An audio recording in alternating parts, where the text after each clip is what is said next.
Olly, welcome back to the podcast. Finally, Thank you so much for having me. Good to be back.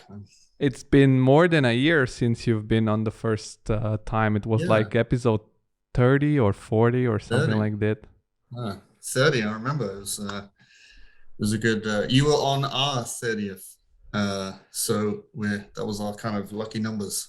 Yeah, the first time we talked, the Archi-Tech Network wasn't yet on, right? It didn't exist. I'm trying to think exactly when was that? It was in 2021, right? When we talked, the first Yeah. October 2020. Oh man. October or November 2020. I mean, we've been talking about not on a podcast and once on your platform. Yeah. That's crazy. So yeah, after a few months in 2020, well, it's been something I was like thinking about for a while, to create some kind of platform to teach and talk about architecture and technology. And I think 2021 seemed like a good time. There was like a lot of change in my life, and I was like, oh, let's just do it. And then really what, I've been talking about it, and we start to formulate a bit of a plan of like, how we're going to do it. Our goal was always to do online courses, but we thought before we get there, let's, what else can we do? And then, after doing a few podcasts, I thought, well, why don't we do our own podcast? And then before you know it, Clubhouse came around, and the whole Clubhouse hype was growing. And we just thought, well, it's so easy to just jump on Clubhouse. You can literally just be in your pajamas and chilling out on your sofa, and you can start up a conversation. And so we thought, well, we can get started now by just doing Clubhouse. And I thought, well, let's just do 10. Let's do one a week for 10. Let's just see if we can get to 10 episodes.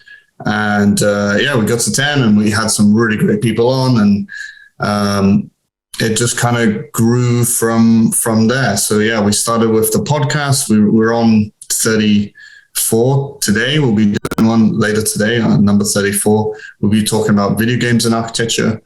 And a few months ago in October, we started our YouTube channel. So we're slowly kind of producing more YouTube-y, quick videos, stuff like quickly how to use Rhino inside, what is Revit, what is the metaverse, and all this kind of stuff.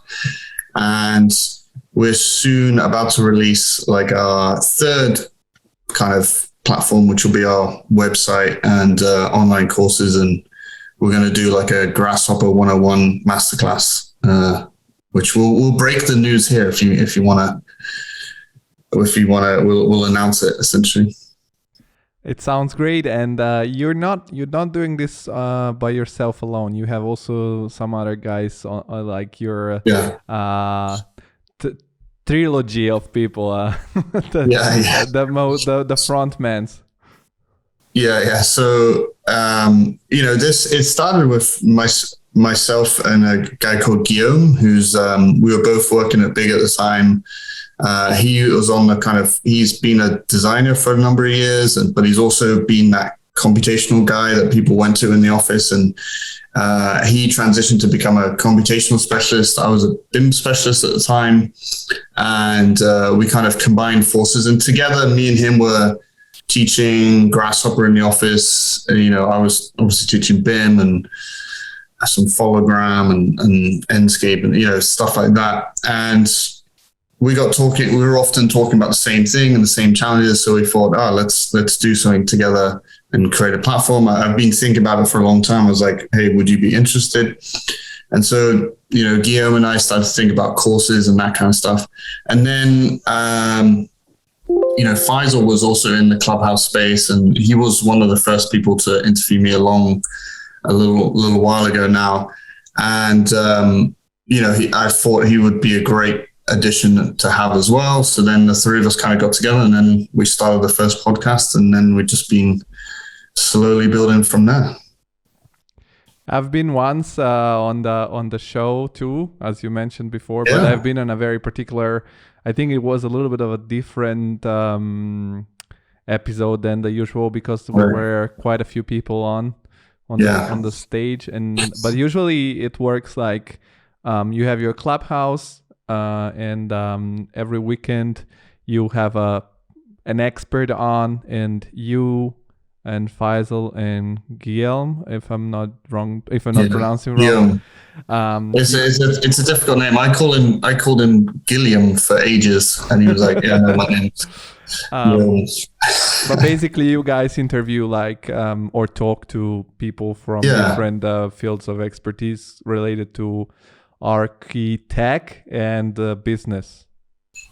We pick a topic or a person or a combination of the two, and discuss it basically on Clubhouse. And I think the one you joined was a first experiment with having quite a few people, which is a bit more difficult because but you can ask maybe 3 or 4 questions by the time everyone's gone through it. But we also kind of wanted to celebrate like the Clubhouse movement, all the people that are on Clubhouse. Should we stay or should we go? And that kind of thing. So but it was kind of fun, and we'll get you on again, I think, for more of a focused kind of online platform podcasting focused one. But we try and do them every week. We slowed down a little bit because we're focusing on a bit more on the YouTube side and getting these courses done, because that's the ultimate goal, was to get to creating courses so people can actually learn how to use Grasshopper, how to use Revit, and all these tools that we need. But loosely we talk about anything within the intersection of architecture and technology, hence the name ArchiTech. And we also added in like a third component of entrepreneurship, because I think that's a big part of the industry that's really lacking.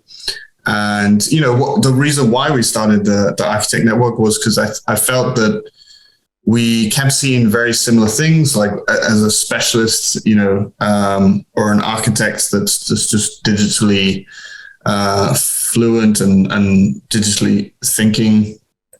There's still a huge gap between university and practice. What you're taught in university can not necessarily reflect what you need to practice. And that goes in both spectrums. Like, some people are taught a particular software because the dean of the school particularly likes that software, but really not that many people use it. And then you got another end of the spectrum where you get like kids are coming out using Houdini and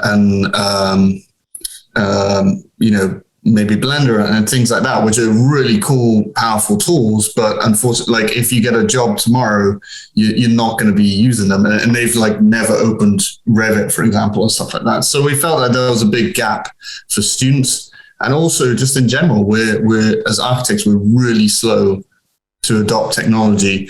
And we're at the pointy end of technology adoption in the AEC industry. So like, I feel like the construction industry is even further behind us. And, we thought it was something that was lacking a little bit. So we wanted to kind of teach things from the perspective of actually working in practice as well, No, totally. I've seen, because you mentioned you have lately started a YouTube channel, which is actually going quite well from what I noticed. And I've been working on also like putting every single episode on my YouTube channel. And so I've seen the video where you did a sort of an overview of the softwares that are available within the architecture industry. And I thought that was the most honest one, let's say, because when you Google when you look on YouTube for architecture softwares, and there are these videos where there are everybody saying you should learn this software and this, which software should you learn this year, which they never change so quickly. As you said, we are quite slow industry, and there is no software you should actually learn. It depends on a lot of factors, and I think your overview was more like showing, okay, these are the upsides and the downsides of every single piece of software that it's used for different. It's like you should learn how to use a hammer or a screwdriver. It's just two completely different things. Yeah, exactly. And it is a difficult subject because, you know, everyone tells you different things, and you know, people have different, you know, approaches to architecture that defines different tools. But really, you know, one of the other things we launched was a feature called Project Programs, where we go and ask loads of different architects what programs they use to develop a project. And, you know, like 100% so far use Rhino as their modeling tool. So it's like there is a lot out there, but there's also like a lot of repetition. You see people using the same stuff. So I think that was definitely one of our like goals to demystify these things a little bit. Yeah, I'm looking forward to be seeing more of a video content, and I don't know how it is going on Clubhouse, because it was inspired by your channel, and we did one, we call it Digital Aperitivo, because it had to be more like our thing. And due to the fact that I was living in Italy, there it's very popular to have aperitivo like at 5 and not maybe tea, not maybe tea like in England. But I didn't have much experience, and it was more interesting for me when I was on Archi-Tech Network, because you were guys more like, I missed the first hype because I was refusing to use an iPhone. I have an Android phone. Oh yeah. That was, I guess for people that may not know what that was like, so when Clubhouse first came out, I think, you know, there was this big hype in at the beginning of 2021, and you know, the developers were obviously just catching up. Like, I think Clubhouse was like released at the perfect moment for it, where we'd gone into that second lockdown. It was the Delta variant, right? People were at home and, you know, looking for that human connection. And then this app came out where you could talk to people and like be in a room together, but it was also not as intrusive as like being in front of a camera. You didn't need to like get ready, and, you know, you could literally be lying in bed and having conversations with Elon Musk. Like, it was ridiculous at the beginning. But they were obviously catching up. And for a long time, we had people reaching out, and, you know, first of all, you had to have an invite, which wasn't too bad because we were an active group, we were getting them. But then it was only accessible. They hadn't made the Android version till a lot later on. So it was like there was a period where it was like, you could see the channel was growing a little bit, but there was people that were just stuck. And one of our other goals was like, we want to make it as accessible to people as possible. That's why we made a YouTube channel and, you know, did that. And so, but at the beginning, Clubhouse was like, they were struggling to keep up with the crazy hype and demand. So yeah, it took a little while to get you on. Right? Yeah. And what I've noticed is like, what was the initial problem of my podcast? Because the first episodes, even until up to the 30th, I didn't, you know, it's hard to figure out something new, like recording a podcast, what are the best tools and stuff. Right. And there was not this video component. And when you talk to somebody, video is very important, because you can like talking in person, of course, is the best way, because you not only can feel how they look like, but you can also feel the vibe in the room, the body language.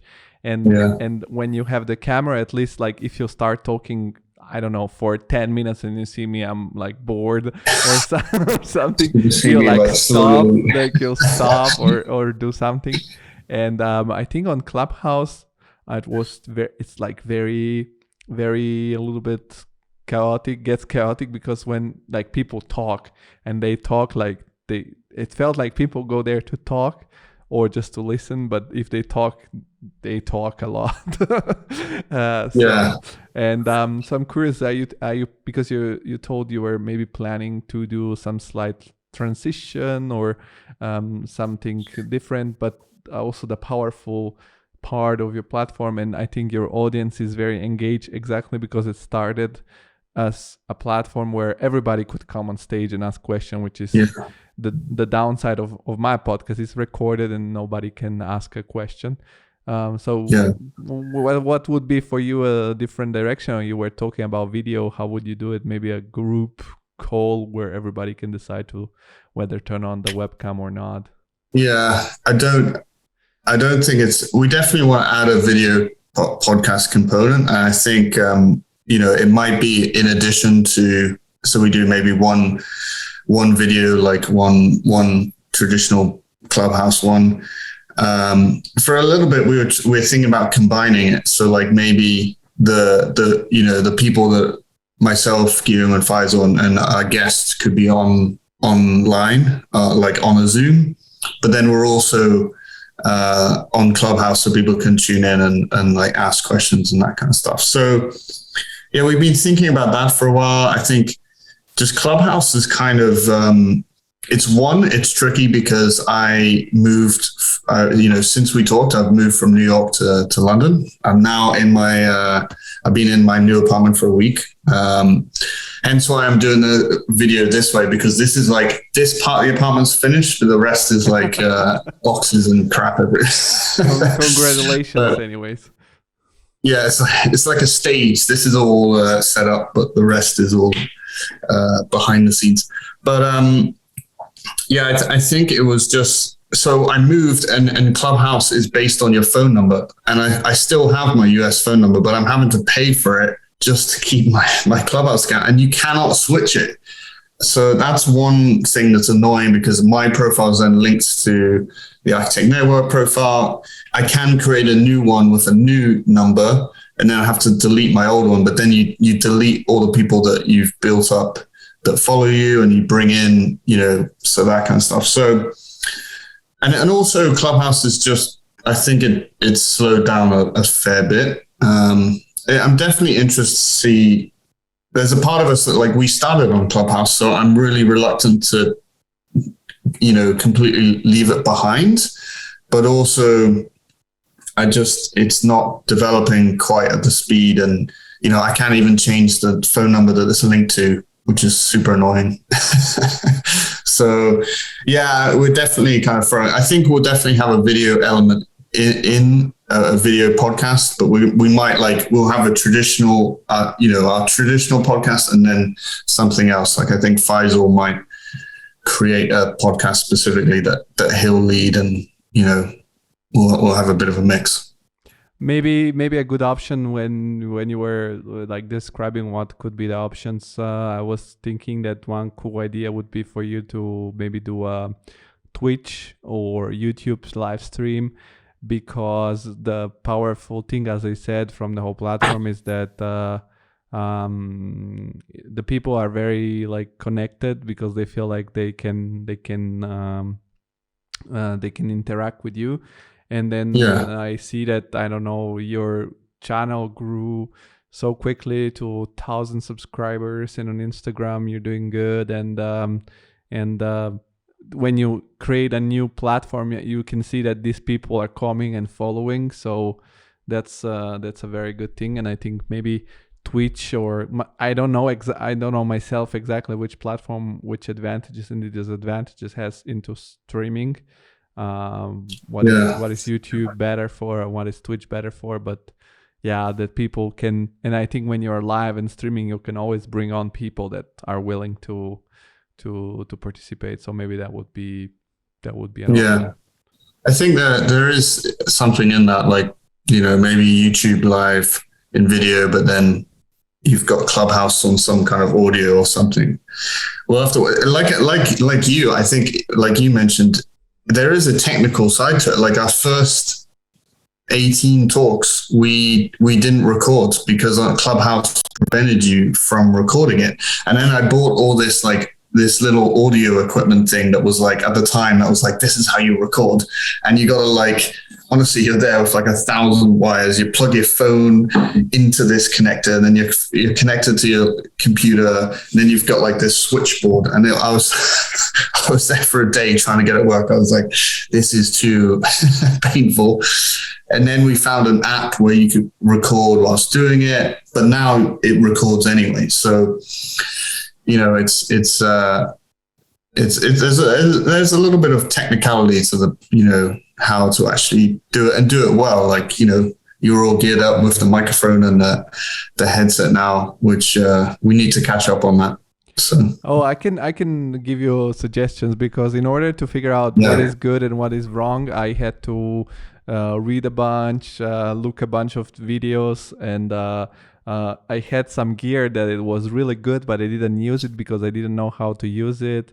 And now that I started video, I'm planning to gear up also on the video wise, but it requires money too. So I'm like first trying to maybe make it work. It's not cheap, all this stuff, is it? No. Especially if you want. But I can tell you this, what I've learned so far is that it's better that you buy directly what is, like, for example, the most expensive piece of gear, but you know that you're gonna serve you like well on long term. Because if you buy something cheap, then you're just gonna end up buying the expensive one at some point because it doesn't work. And so I have to sell some stuff. I have to try to sell some stuff that I bought, and then I regret buying them because Go on a Facebook Marketplace. That's where I've been going crazy on Facebook Marketplace, buying all this furniture and stuff secondhand. It's a great place. It's a great place for furniture, at least. Yeah. I've sold a camera or something a few days ago, and it worked. I think it's like Facebook. It's now useful for for this kind of stuff. I think it's more useful for that than.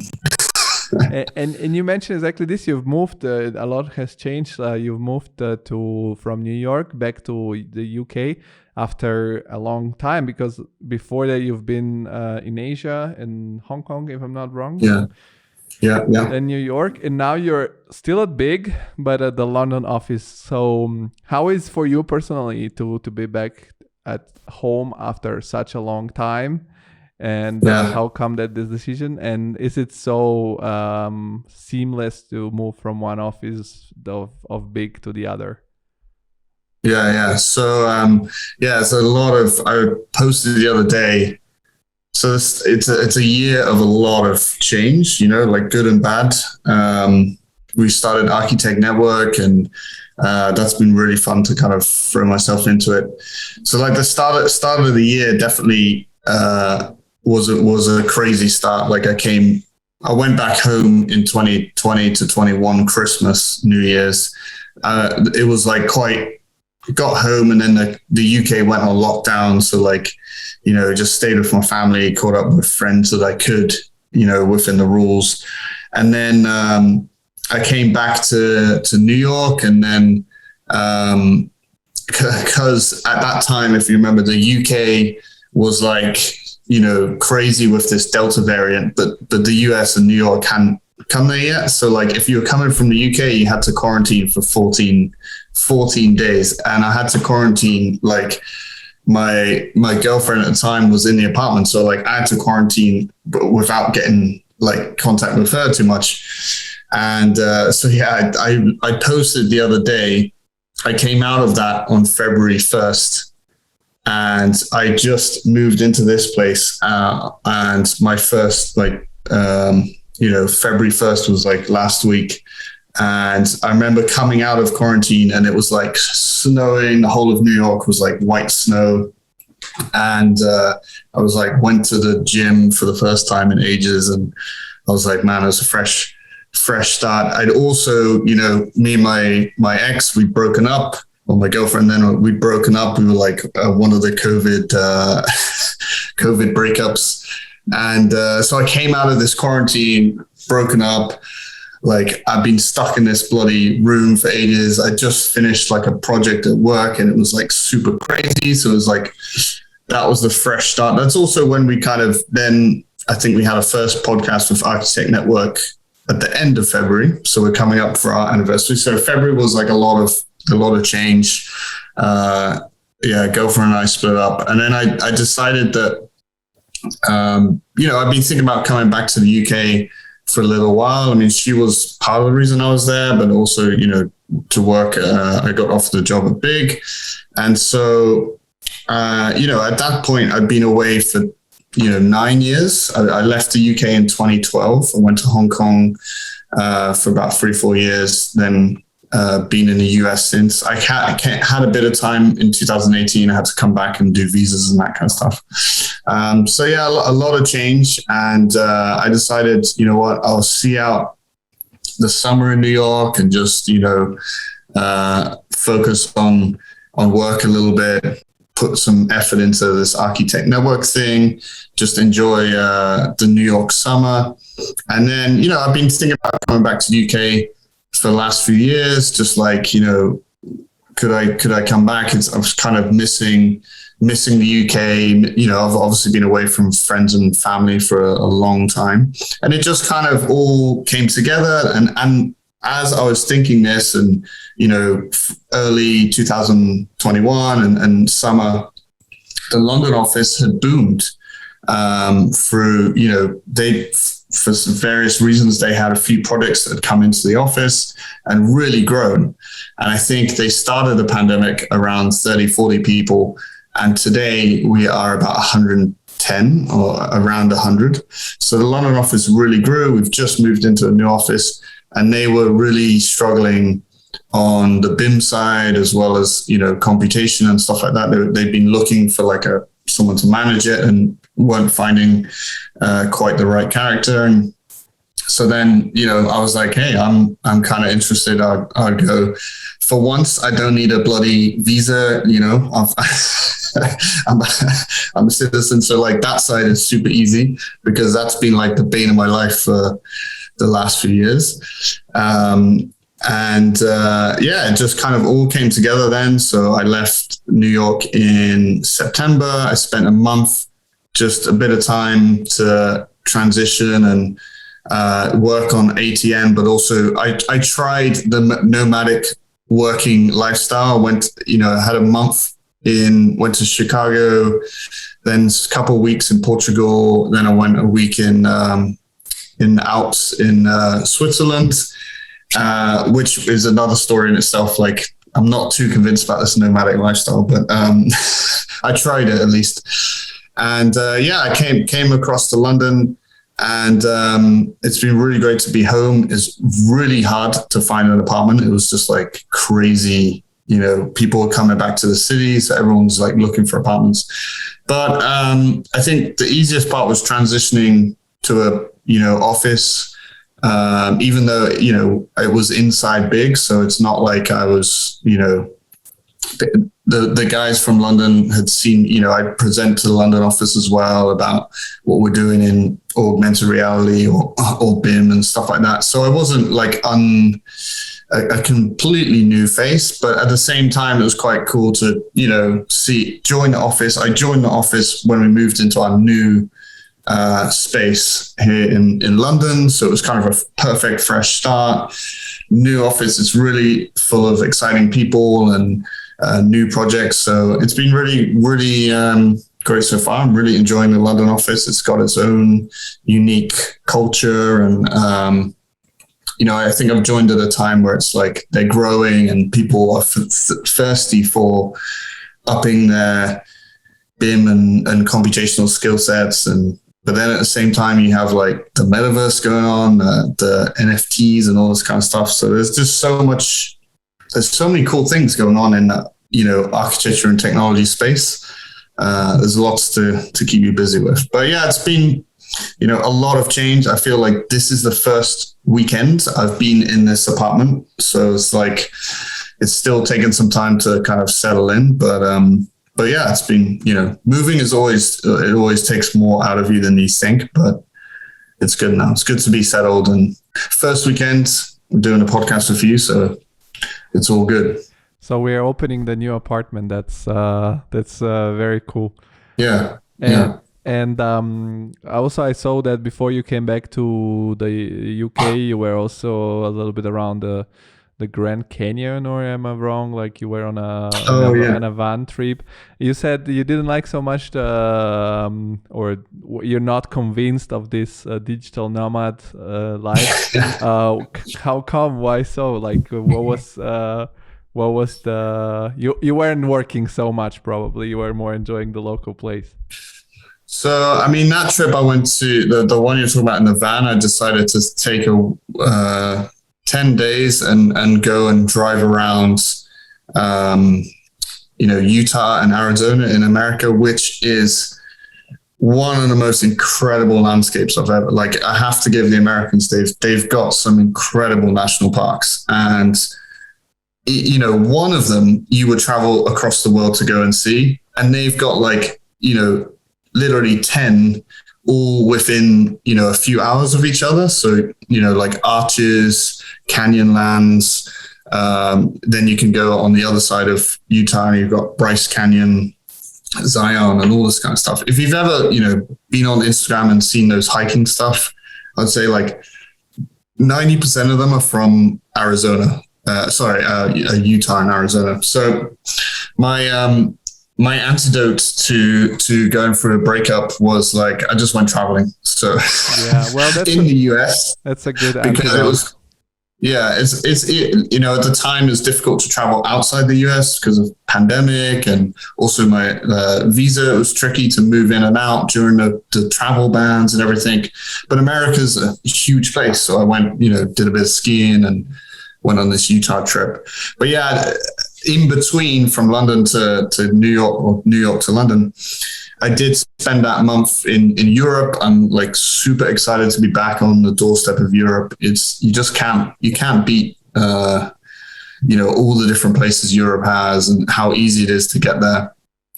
And so, I went to Portugal for a couple of weeks and Switzerland. And, I was doing a bit of stuff. I was like trying to do stuff on Archi-Tech Network and had a few talks and things that I did. But I found that one is like your life revolves around finding the internet that's good, because there's a few things in this transition that I found are critical to being pretty productive. One of them is fast internet, because the place I moved into in New York had fiber optic internet. So I got used to really high internet speeds where I'm like uploading a massive video and it's like a few minutes, to then going like my home in Surrey, and then, I was out in Portugal and you're traveling around. The internet was like an upload speed of 0.3 megabytes. So then you upload a video and it goes from like 5 minutes to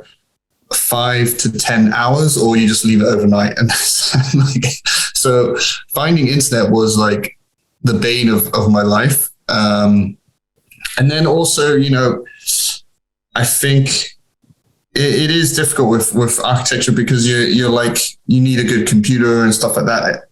You need a little bit of your setup, right, to kind of do your stuff. And whilst I could get some stuff done, I went to like a beach bar for a few days and just did some work, but it's still not the most optimal way. I think like I much prefer have a base, at home or your co-working space or office or whatever it is. That's where you are in work mode.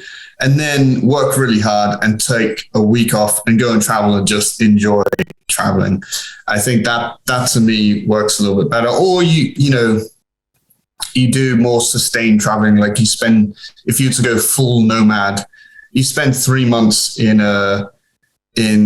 go to Costa Rica and go to one of these co-working spaces. The internet's good and you can set up your setup. And then you travel somewhere else 3 months later and you surf in the morning and work. Maybe that would work. But yeah, what I was doing was like 1 month of traveling and working, and it was great to travel. And then you then end up like, I could go and see this today, but I actually need to finish this thing. So then you start like should I spend my time like maximizing what I see traveling, or should I maximize it like working? In the two worlds, I found just don't mix that well. Totally. I can give you another way, because when I was at home for Christmas, my dad showed me this very funny YouTube channel. It's called Steps Over. And it's an Italian couple that they've basically been traveling, and they've done crazy trips in motorbikes. Like they traveled from Italy to the middle of Asia. I don't know, like some crazy stuff, and then shipped the motorbikes back with the ship and stuff. And they were so passionate about it that they sold everything they had, and they bought a truck, like a former military truck, and they themselves for 2 years rent like a hangar and build it as a house. And basically now they travel and they live on books they write about the places they visit, and also like they do YouTube, and they like, because their truck, it's super autonomous. It's basically running on solar, and they just need to fuel. Yeah. And I know.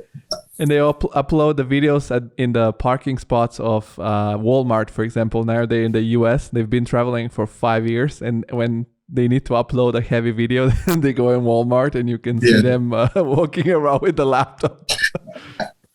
So I know exactly what you're talking about. I've always been flirting with the van life idea. That's why, when I went to do that Utah trip, I rented a van out. You can do it. You can rent a van for a week. It has everything in. Is it expensive? Is it expensive to do that?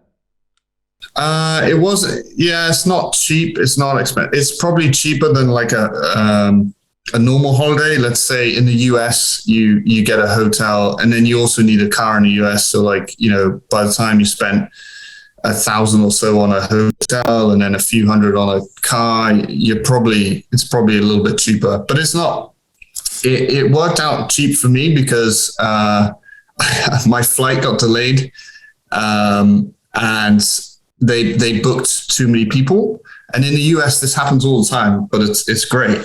And I'm sitting on the plane, and they go, "We'll offer anyone $1,500 if they give up their ticket now, and we'll put you on a flight tomorrow." So I was like, "Yes, please." and, that basically paid for my holiday. And I was like, I took a day off extra, but yeah, so that worked out. But it is definitely worth it. And then you save a bit on other stuff. But I know what you mean. Like the whole van life thing is super interesting. I also, when I was traveling, I lived in a van for a bit in New Zealand and did the whole travel around New Zealand thing.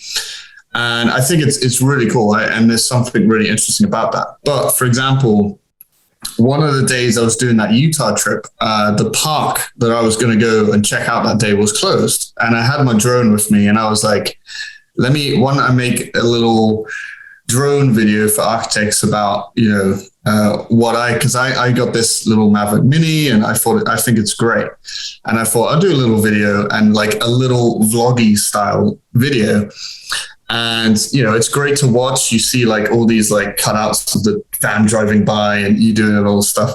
But the reality of that is like, especially if you see these travel people hiking or driving, right? You have to go set up the camera, turn it on. You got to drive back, drive past it. Like, then you got to come back, check if the footage is good. Oh, I forgot to turn it on. Like, I've got to go back. Yeah. And so just for this one, shot, it's a lot of time. And like, it does just, I think people watch it and think it's just, you're having a great time and you're just kind of filming as you go along. The reality of it is it's very much like, and I think it's, you're talking and you're doing a video or whatever it is, it requires a bit of preparation. But I think, like that particular thing, like the van lifestyle, it would be great. But I think there is parts where I think you work for a day or two and then you actually travel, because it's hard to do both at the same time. You're not taking it all in, because you're thinking about like the what are you saying in the camera, and like the whole story of the video and that kind of stuff. So, but yeah, that could be a good idea. I could be like a traveling Archi-Tech Network van guy what, go around visiting universities or touring buildings or some shit like that. But, yeah. No, that could be definitely an option.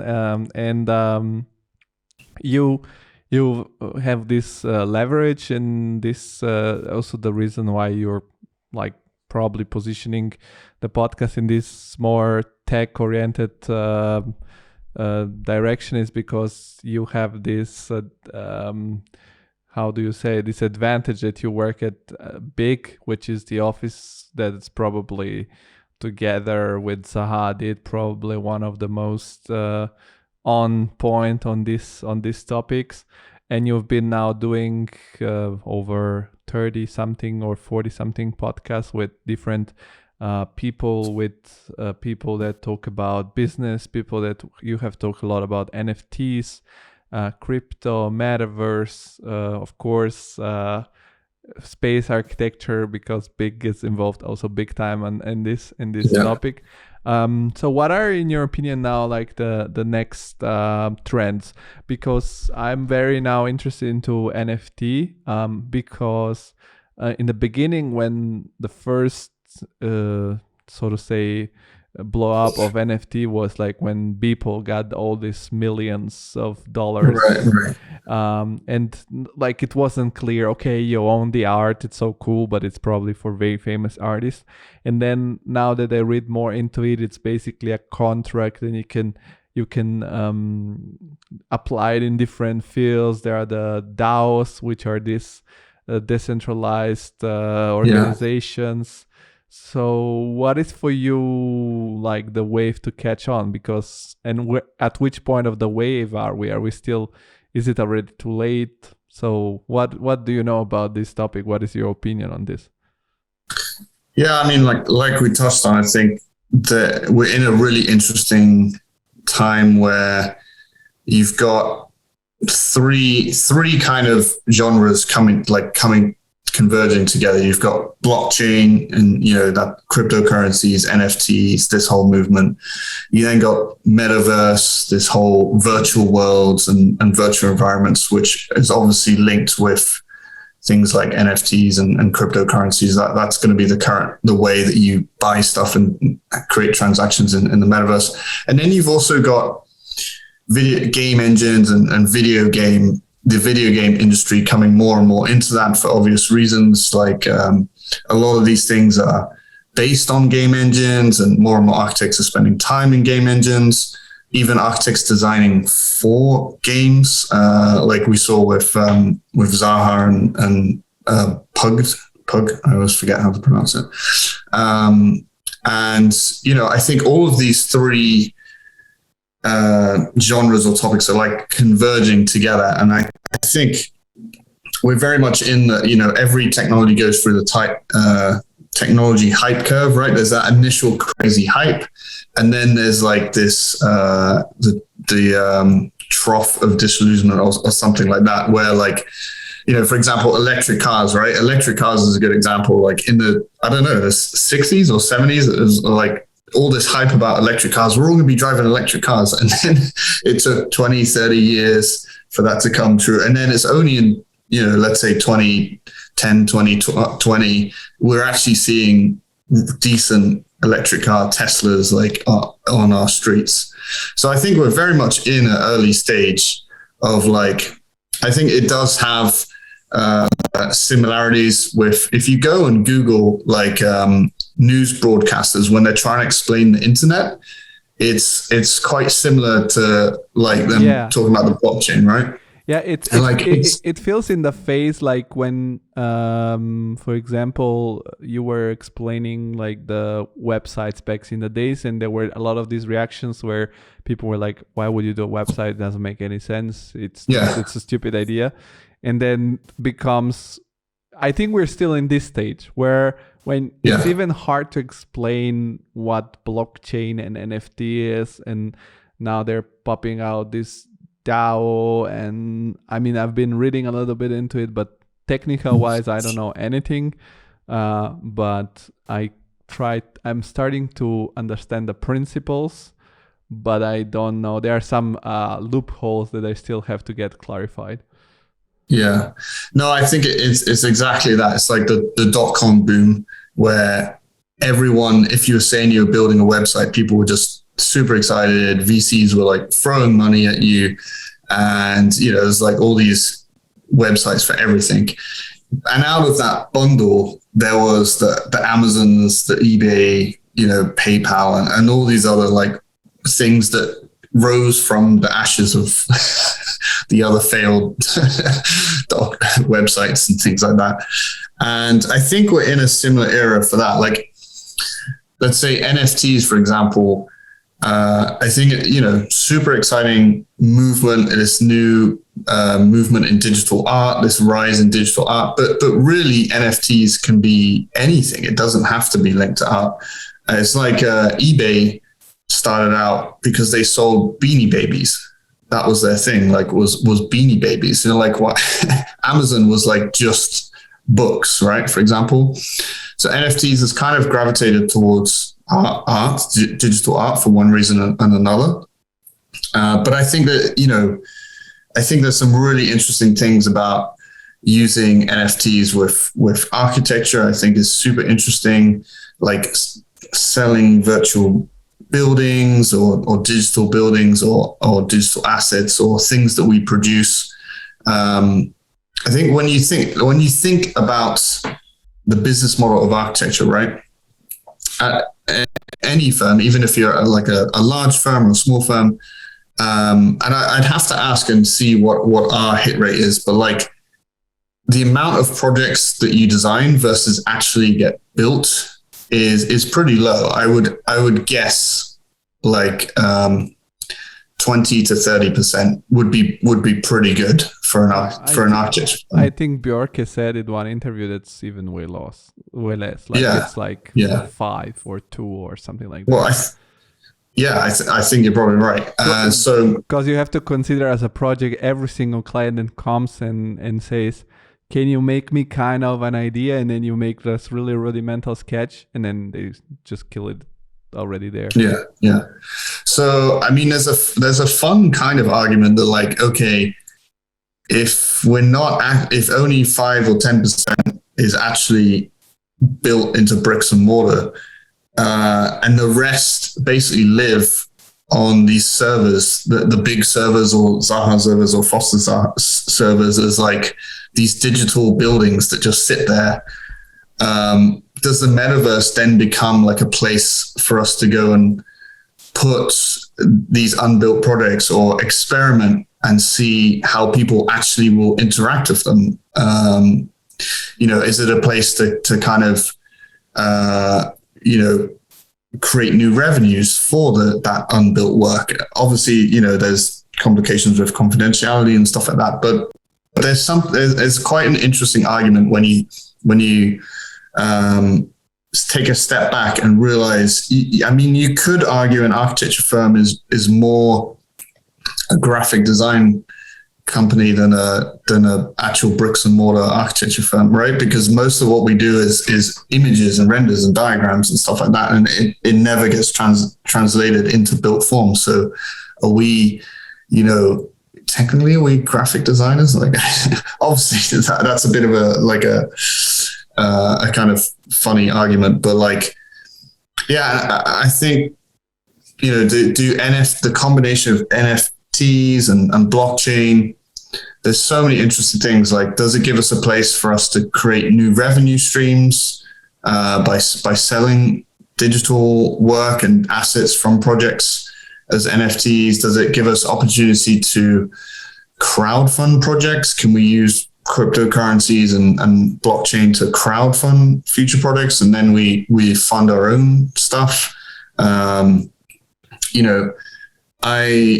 This afternoon we'll be talking about video games and architecture, and I did my dissertation in 2009 on video games and architecture, and my kind of one of the questions was like, at the time I grew up, it was all about Halo. Like Halo was like the game. Half-Life as well. It still is a little bit kind of the game.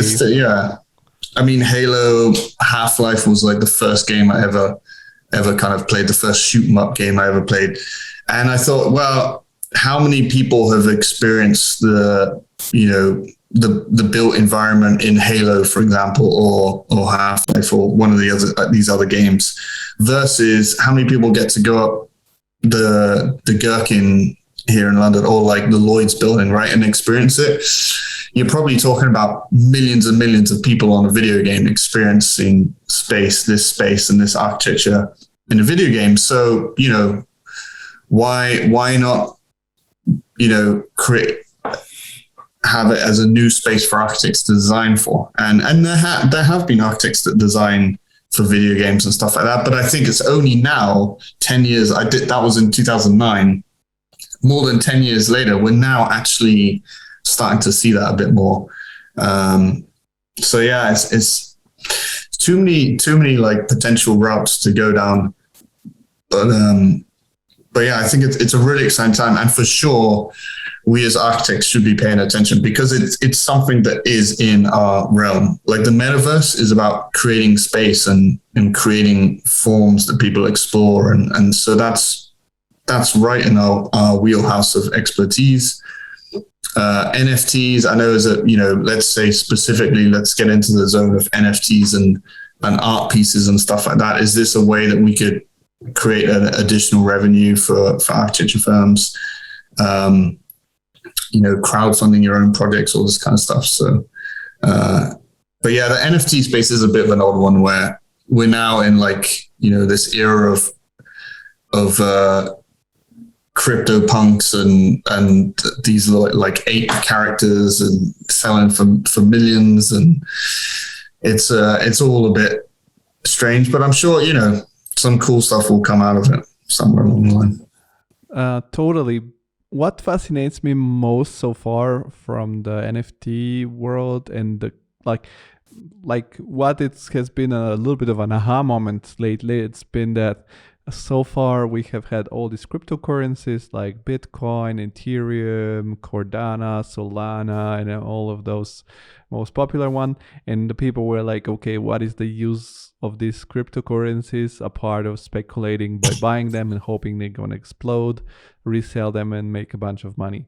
But now with this new crypto items that are starting on the blockchain, it feels like, okay, we have created the currency, and now we are creating all the infrastructures within. You will need to use this actual currency, and it feels like we're trying to build like a digital crypto copy of the world into it's like we're building the Matrix, and this is like the first the first step. And it's like a very scary one also, because what can happen. And for me, the most interesting part of NFT is this whole thing where you use NFT within to be a partner. It can be a company, it can be a community, right? It can be, and I was thinking, for example, one use would be to create a decentralized, for example, architecture company, where you're not like an employee, but you're part of this group, and you can buy different amount of tokens and have different power within the company. And when you quit, you just don't quit and go, but you sell your NFTs and then somebody else. So this could be a very disruptive way. Yeah, that's a great point. And there's an interesting thing that was going on that Mayo brought up to us when we had him on our podcast to talk about some of these things. And one of them was called crypto baristas or something, crypto baristas. And it was like, the same little avatar that are making coffee or whatever. But actually behind the image, the money was going into creating a coffee shop in Brooklyn, in New York. And each person that bought that NFT or owned it had some say in the way that the coffee shop was going to be ran and various things like that, which I think is super interesting as this, I think, the DAOs and the DAO movement of different communities, that's really interesting. And that's something I've been thinking about a lot for like, housing and stuff like that. I think it could be really applicable. but then on the other hand, I'm really curious, like how this coffee shop thing is going to turn out, because then do you have too many chefs in the kitchen, and like does everyone have to vote on something? Are we going to serve cold brew coffee? And then there's one person that like, I hate cold brew coffee, we're not going to, and then is it just like you do need someone that's making the decisions, right? So I'm really interested to understand, how does that work? Like, if I make a decision, does everyone have to agree on it, or is it like a majority vote, or it's just a suggestion that someone makes the decision from? Well, from what I understood, the NFT has encrypted some rights you have, and the DAO, which is basically this decentralized software, which just every video they compare it like a vending machine. Within it has encrypted some other rules.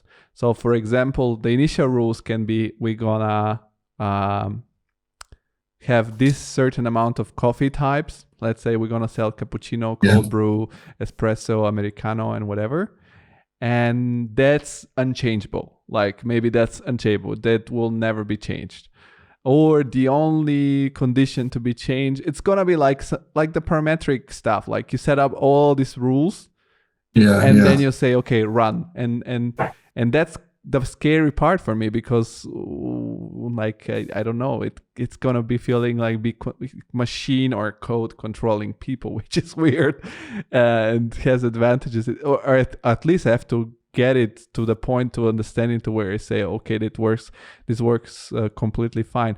I think that in some cases or some occasion where it's really better to have a decentralized system would be connected to architecture. I'm going to make an example. You sell a condo, and after that, the people that live in that condo, like they have different flats, different apartments, and they have to have a sort of a management of the condo, and they have to take decision. And then after 30 years, I don't know, sometimes happens, okay, we need to renovate the facade, but some people say no because we don't have the money. So if you basically to build an infrastructure as an architecture office where you say your client, look, not only we're going to design the condo, we're going to sell the apartments through NFTs. So the people who own apartment in that building own this NFT, and with that NFT, they can interact with the DAO, which will be managing the building. That might be an idea, in my opinion. I don't know. Yeah, I think that's to me what will be really interesting with architecture. Like, how does this stuff mix in and disrupts the real estate and the way we build, the way we finance projects and stuff like that. And I think there could be so many different ways that it can be affected. But yeah, I think some of those are great examples of what I see the true potential. And I think right now there's a lot of talk about crypto punks and stuff like that, but like it's kind of getting in the way of what's really exciting. I can suggest you for the architect as a guest, Fabio Palvelli. You can contact him. He's more moving around in the archivist realm, but he's also a lot of NFT, and he has, for example, he organizes the biggest conference for archivists. Is called the D2 conference. And they do a lot of lives, and they have a Discord. And I was watching one of their lives, and for example, for the next event, they are selling tickets, but you can buy also the ticket in an NFT form. And the NFT form of the ticket is way cheaper than the normal ticket, and they're just a few. And they're doing that exactly to ease, like not to ease, but to a little bit promote the idea of getting comfortable buying NFT and so on. One thing I don't understand is, how do you prove you have an NFT without, for example, like how do you see the wallet that you have an NFT? How do you, like, because this is something that I don't get. Do you know this thing, or you have talked to? I've not bought my own NFTs and stuff like that, but you have I have cryptocurrency, for example, and you can see you have a wallet that has a unique key to it, right? And you can see you are the current owner of X NFT or cryptocurrency and that kind of stuff. which is usually done through a platform, right? Whether it's cryptocurrency and you have a Coinbase wallet or you have an OpenSea account. So OpenSea, right? Yeah. For NFTs, and you would be the owner, but that also lives on the blockchain, and you can see that you are the owner. Georgie was the owner before that, and you sold it to me, and I sold it to someone else, and that kind of thing. Yeah, we're learning a lot about it, and we're thinking that us this year will be hitting the episode 100, hopefully with Bjarke. Working on that, trying to chase him and to convince him to then create a sort of, we have to figure out what would be the system, but we want also to be more like a community where designers from different fields like architecture, photography, videography, graphic design, archivists share knowledge or maybe work together on common projects. And we want to build that in some sort of NFT community, and to make like 100 NFTs with the covers of each episode. And so you can go and buy, like, I don't know, you like Oliver was on episode 30 and you want to buy that NFT.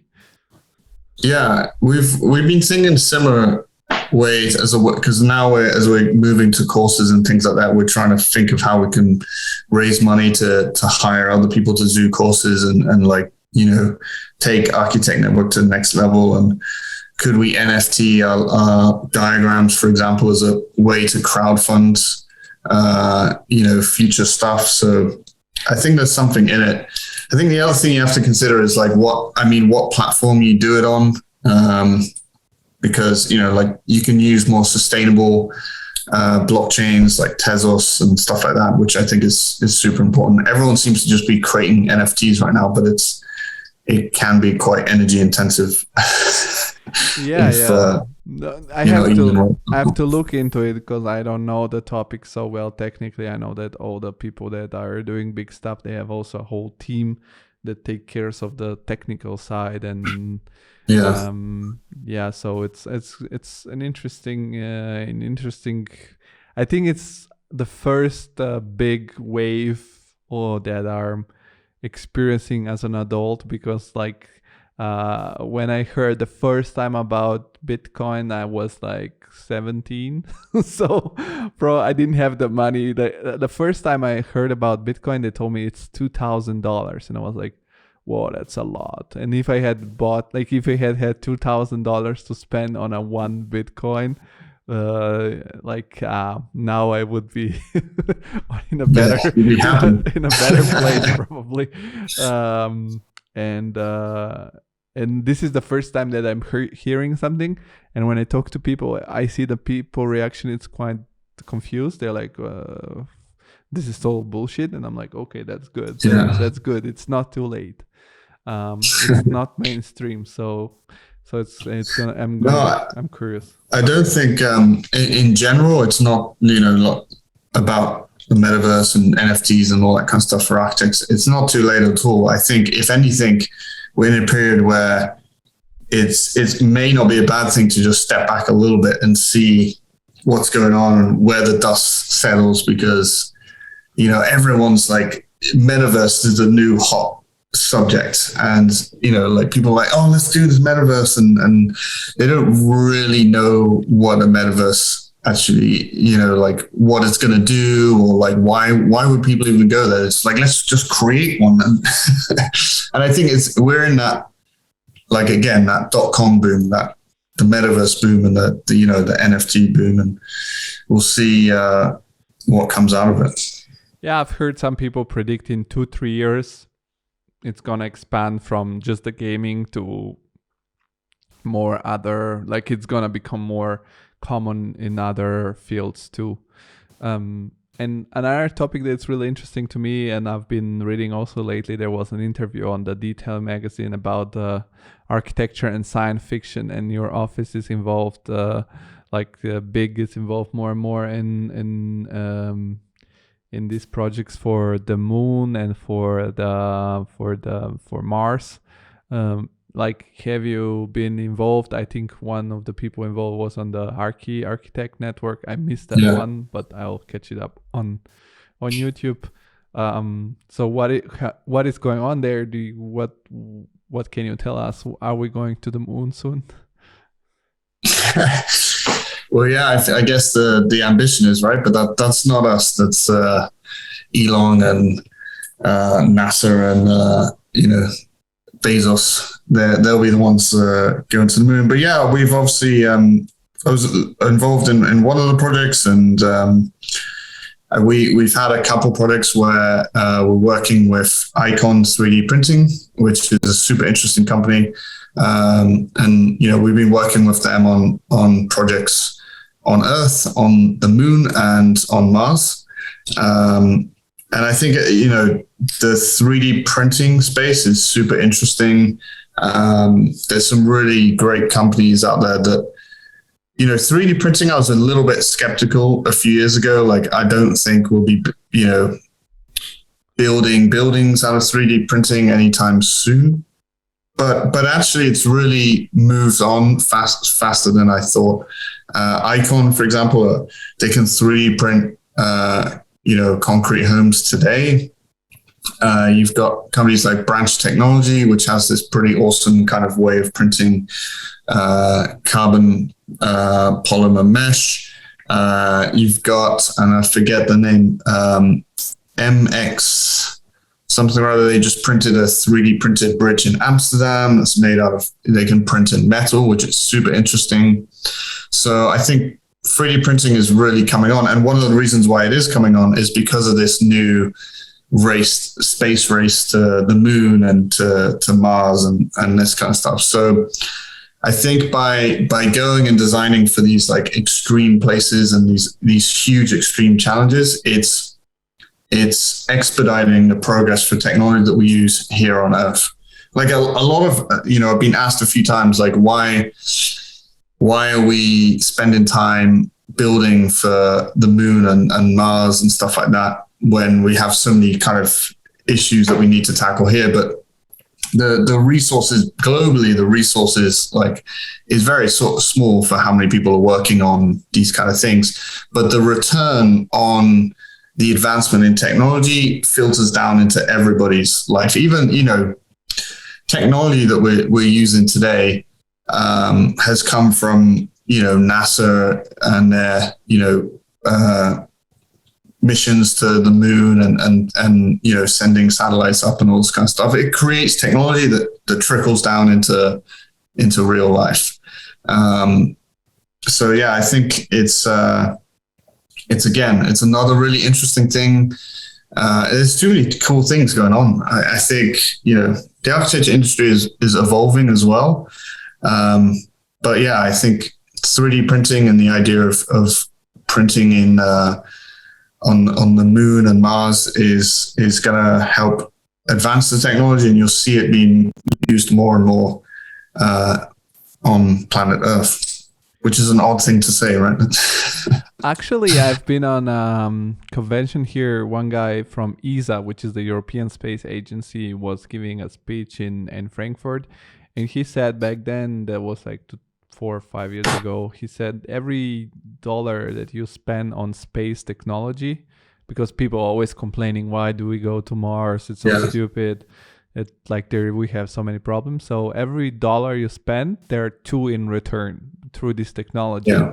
Like there's some certain cameras, for example, now they use for detecting wood fires, or they are like, there's so much that they develop for a certain extreme situation, and then they find applications in our daily life. One very common is GPS. Everybody has this GPS, so it's I think it's cool. But what is how does it work? Like, because it's a lot of collaborations. I get like it's very, very collaborative with engineers, because like due to the extreme situation.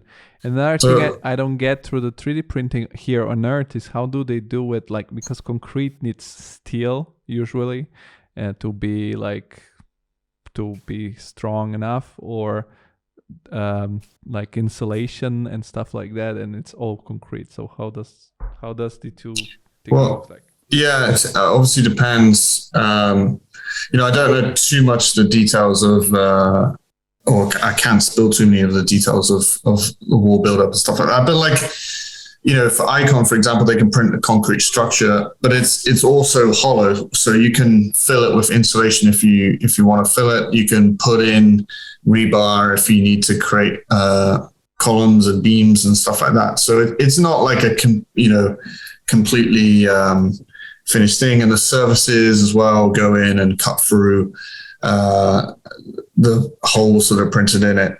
But of course, like, eventually you'll get to a point where the printer itself will be printing multiple materials. Like, it'll print concrete, it'll also print metal and,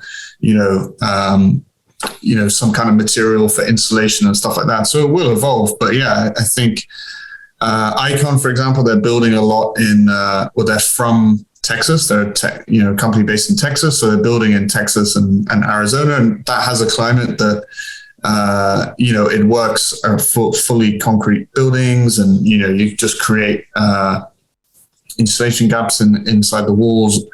It works in that climate because it's quite a hot, dry climate. So like, it also depends where you're printing these things.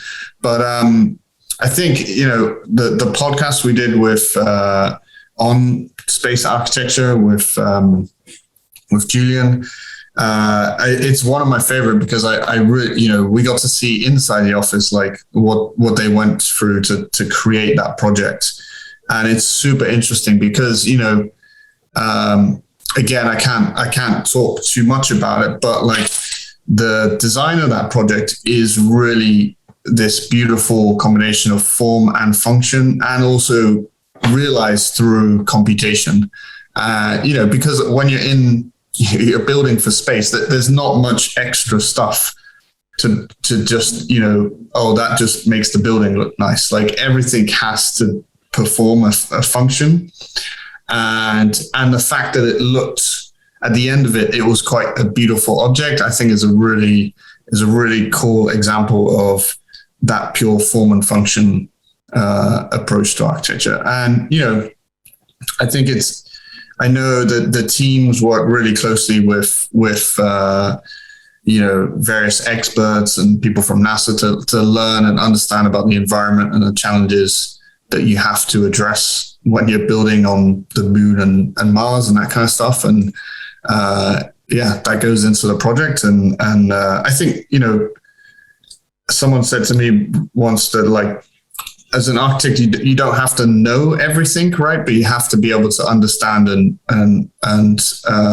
quickly understand the problems and the results and the ways to overcome or come up with creative solutions to these problems, right? So it's not like the team are rocket scientists or space scientists or anything, but they can very quickly learn about the environment and the things that we need to do to tackle them.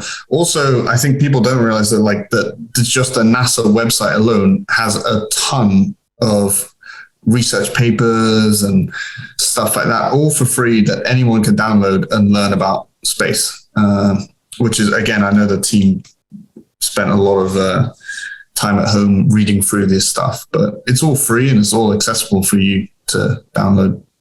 It's just not in a 30-second video these days, so like, people aren't interested. You cannot do a TikTok out of it. God damn. Yeah. I'm sure. Yeah, there must be the space TikTokers or something. Yeah, they should do something like. They should start to do that. And what you have been experimenting yourself? Because since we've talked, it's been a while, and there is a time you've been posting a lot through your results with this augmented reality, virtual reality. Is this another tool that I've learned? I don't know if you have used this already. Like, I've had some people from the car design industry, and they told me about 3D sketching. And when they told me, I was like, "What Hmm. are you talking about?" And then I saw what it is, and it's like I haven't seen it used in architecture yet. Have you tried that too, or what are the? You mean like in virtual reality, you're drawing it? You draw in like you have this a headset, and you have like some joysticks, and then they drew like cars and motorbikes. Yeah. There's one plugin or whatever called Gravity Sketch, which is the one that you usually see people doing. I mean, augmented reality and virtual reality, it's again, it's tying into the metaverse and all that kind of stuff. But it's virtual reality, for example, is already a pretty standard staple of an architecture office. I would say most architecture practices now have, a VR headset, and we're walking clients through it. We use it as an internal tool. I haven't seen as much people designing in it. Again, I'm a little bit skeptical of like, I think often with architecture, it's hard to like, you don't want to be totally free. You still want like the snaps and snap into planes and things like that.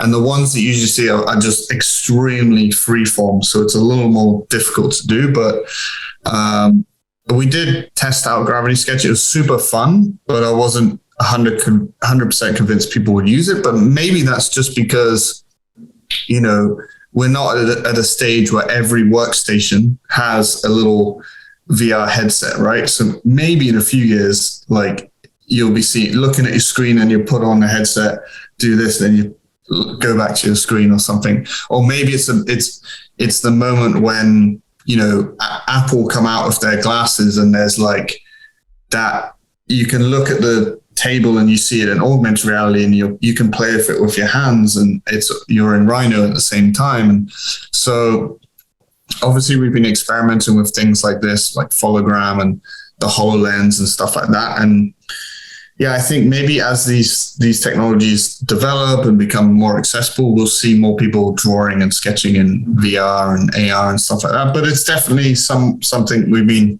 experimenting with. And again, very applicable for what we do is we communicate how to design things by little 2D drawings, and we've done this for thousands of years, right? It's like, the way it's done now is I make a drawing of how I want it to look. Then, I'm the facade designer. Then I draw it again and then pass it on to another person that's the contractor. He draws it again and gives it to the client. Like it's this kind of pass the parcel of drawings. Whereas, with augmented reality, you literally just show someone how this thing is supposed to look, how it's assembled, how to construct it. Like it's very easy to understand. You can give a traditional bricklayer a HoloLens and give them the ability to create some insane parametric wall. You don't need to go through and create a million sets of drawings and explain what each color code is, and then he's got to go and like measure the angle of each brick. Augmented reality and virtual reality both gives us a new bandwidth to communicate this stuff. Like that might be the step in between the KUKA robot putting the bricks, having a human with like the IKEA instruction and a headset. Exactly. And actually, I think that's more applicable because I've never got into like the robot construction kind of side of things. Obviously, super interesting. Again, another thread to go down one day. But whenever I meet people that have spent a lot of time working with these robot arms, they have like this dead look in their eyes because they're just so like those robots are like they're not intelligent, right? So you have to tell it exactly what to do and move this thing, right? So if something is not exactly in the right position and on a construction site, that's easily done. Something gets knocked out of place, or it gets like bumped into, or it has to be calibrated again. It's just not a great technology for an ever adapting space like a construction site.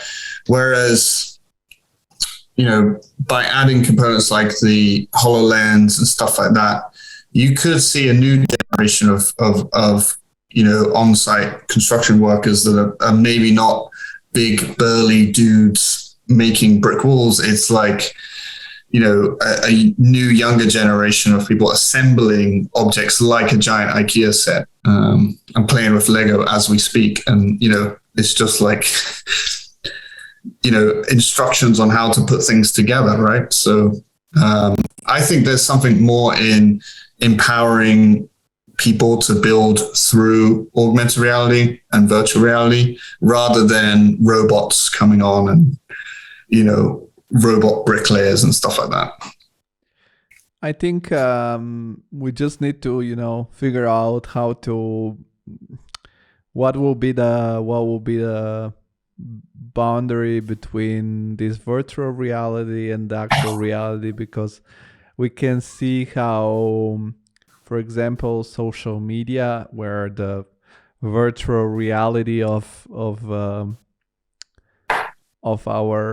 our society, when Web 2.0 started, and in the beginning Facebook was a funny place to go and find old friends and I don't know, a schoolmate that you haven't seen for a while, or to see who has ended up where. And then they slowly turned the algorithm in this like hook, where at first was just, you would see, for example, the post in a just in the order of time, the things were chronological order, and then they slowly transition to make this machine for hooking people on, and I think here is this experience, this trauma from this social media, which is now more and more like, I mean, kinda you cannot avoid it, but you would like to avoid, because it has also the great asset that you have the chance to reach people that otherwise you wouldn't reach. But on the other side, it has this downside that you're not owner of your content. So it will be interesting to see how we as humanity will define the boundaries between built and unbuilt. That will be very... It sounds like a Black Mirror episode, the future. Yeah. It does feel like we're heading towards some epic event in human civilization, but yeah, it's going to be interesting. One personal curiosity I have, it's last time, I mean, now you said you've been not so much, you've been settling down in London, but how is going the jiu-jitsu in the pandemic times? Can you manage to practice some, or you had to stop for a while? Because I don't think you can keep any social distancing when you play jiu-jitsu. Yeah. I think since we last spoke, I've not trained, but I did just join the gym last week, which has jiu-jitsu, so I'm going to be getting back into it. I went a bit crazy my first week on the weights, and I just like almost burnt myself out a little bit. But so yeah, I'm going to start training this week actually. But yeah, it's a tricky one because it is the anti-social distancing sport. It's not great for a pandemic, but I've been missing it. Obviously, I've been kind of super busy with things, but getting back into it now. And but in England now everything is off. Like you guys, from what I've heard on the news, you guys have no any sort of restriction, no mask, no vaccination passport. I mean, we've gone full no rules, but it doesn't mean COVID is not everywhere. Like, just like, yeah, everyone's at Christmas as well. It's like everyone seemed to be getting it, and yeah. Every like when England introduced the UK introduced the basically no rules rule, I was like, okay, it's obvious that it's because of the apartment scandal and stuff like that they did these parties that the Prime Minister the what is called Downing Street. But then Denmark did it too, and I was like, okay, but Danish people seems a little bit more legit. Maybe it's a little, maybe people are getting sick, but they're not sick so badly. I don't know. So I think that was the logic of Denmark. They said that it wasn't severe, and that's why they kind of went full bore. But we're in a weird one because we're like everything is open. You can go to the gym. We're back at work right now, so but the numbers are still quite high. But I've never been like in working from home because I've been always working for offices that somehow said, we should stay in the office and like keep distance, like, and wear mask when we leave our place, and maybe have lunch not all together, or if we have lunch, open the windows. And some people got sick. There was no like a big wave, but I've managed somehow to always like avoid it so far. And like, honestly, if it's not so bad, in my opinion, we should slowly start to reopen, because people, I notice friends and other people that I know that they're getting really like scared of being in a room with other people or taking down their mask. That's a little bit tricky. Yeah, I think it would be interesting to see where we are by the summer and what's going to happen this year. But yeah, right now we're here in the UK. We're fully open for business. That's cool. Well, Olly, it's very cool talking to you, and as you know, you're always welcome to come back, and I'm looking forward to be hearing some of the past episodes that I've missed on the Archi-Tech Network, and to hear the next one. You know that we end up always the episode with this sort of positive tone by asking our guests if you can suggest some movie, book, podcast, something that you've been consuming in the last few months or so that has gotten you pumped up or inspired to do something, to take action. Movie or book? It can be a podcast, can be anything. Can be also your favorite episode of the Archi-Tech Network, but that would be a tricky one because all the other people that have been there will tell you, why did you say my episode? Yeah, actually, there's some good ones. I mean, like we talked about the space one. The space one is a great one. We also gonna release this week blockchain one, which has got loads of cool stuff. So since we talked about the blockchain, otherwise I've been just because I've been so busy moving and all that kind of stuff, I've not had much extra time. But I've been well into climbing documentaries and stuff like that. I don't know why. And after like the 14 Peaks on Netflix, that was like one of my favorite recently. So I'm going to choose something non-architectural. 14 Peaks on Netflix is super good to watch. Otherwise, I'm a comedy guy. Like watch Peep Show or The Office and that kind of stuff, just constantly running in the background, man. So like, I'll put it on there. I'll work here and just which listen version to of The Office, the British or the American? Well, I have to go with the British, man. I mean, the British was like, it was what started everything, but the American is incredible as well. Like you can't, they're both masterpieces, but I gotta go with the British one. You're very diplomatic. In the same tone, lately I've watched with Ricky Gervais the movie Special Reporters. Really funny. I don't know if you've watched that one, that they have to go to some South American dictatorship country which is turning into like a war zone, but they miss their flight, so they hide in an apartment right next to their radio, and they send them like fake audio files from the war. So it's really I have to watch that. And Ricky Gervais is one of my favorites, so I have to check that. And the other one that's really funny for me, I don't know if people are gonna like it, it's the Superstore Cloud9, also on Netflix. It's one of those short comedy, but it's a little bit dementia. It's about these people in the US that work in this superstore, this huge store, and it's really, really funny. Oh, cool. I have to check that out. But yeah, I'm more of a listen in the background comedy TV show. That's a good one. It helps me come down and like chill. Great, Olly. So thank you very much, and hope to be hearing from you soon. Thank you so much for having me. And I'm looking forward to number 3 in another year. I'm sure we'll have lots to talk about. Yeah. Then have a good weekend and have fun later on the other podcast. And bye-bye. All right. Thanks, man.